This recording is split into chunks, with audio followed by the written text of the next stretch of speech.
So this is a question.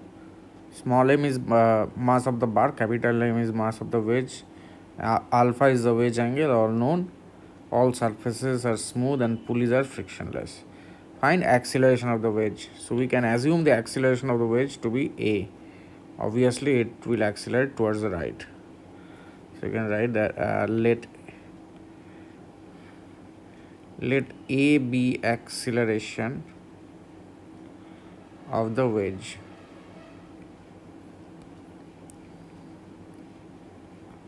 Now, so if you look from the wedge frame, we can calculate the acceleration of the bar relative to the wedge. So that's the pulley. Bring the wedge to rest. That's the wedge frame. So the wall will come at towards the left with an acceleration A, and as it is attached to the same string, the bar will also accelerate downwards with A. So this A, I mean this vector is the acceleration of the bar with respect to the wedge. And now let's look at the forces that are acting on the bar and the wedge. So first we'll apply Newton's law on the bar. So that is weight of the bar. So we can resolve into the components. So first I'll draw the forces. Separately I'll draw the free body diagram. So that is normal reaction, that is tension T, and if you look from the wedge frame, there will be a pseudo force to the left, ma, because the acceleration of the wedge is A towards the right. Now we will draw this and draw the bar and write the equations or apply Newton's law. So we have determined that we'll work with this x-axis and the y-axis. Y-axis is perpendicular to the wedge surface. X-axis is parallel to the wedge surface. So let's straight away draw the components. So that's mg cosine alpha.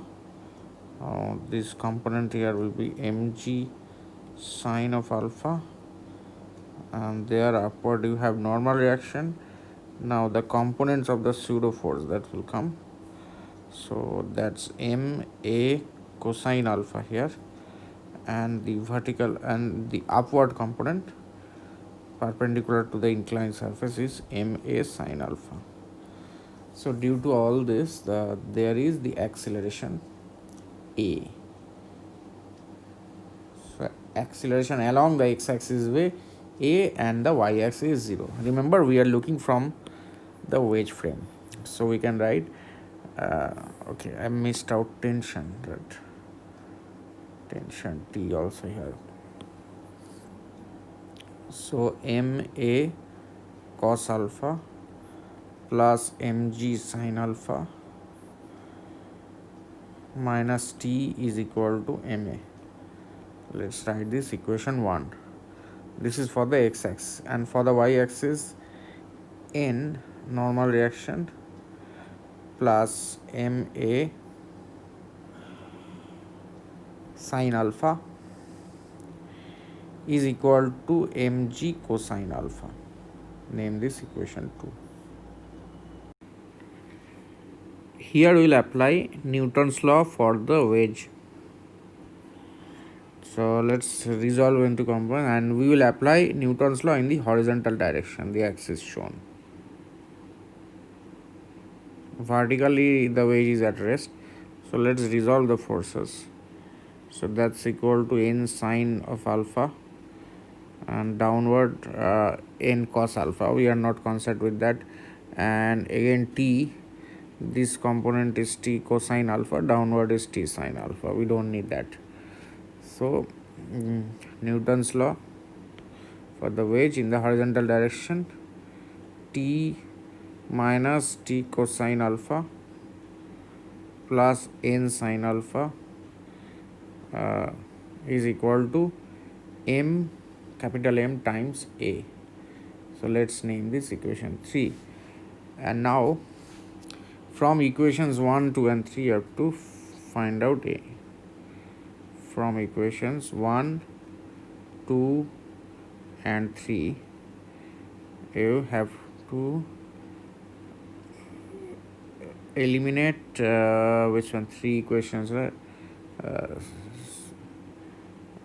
Eliminate T and N and find out A. So just see what I have done, that from equation 1 you find out T in terms of A, and from equation 2 find out N in terms of A and substitute in equation 3. Then after this this starts some calculation, you get this answer.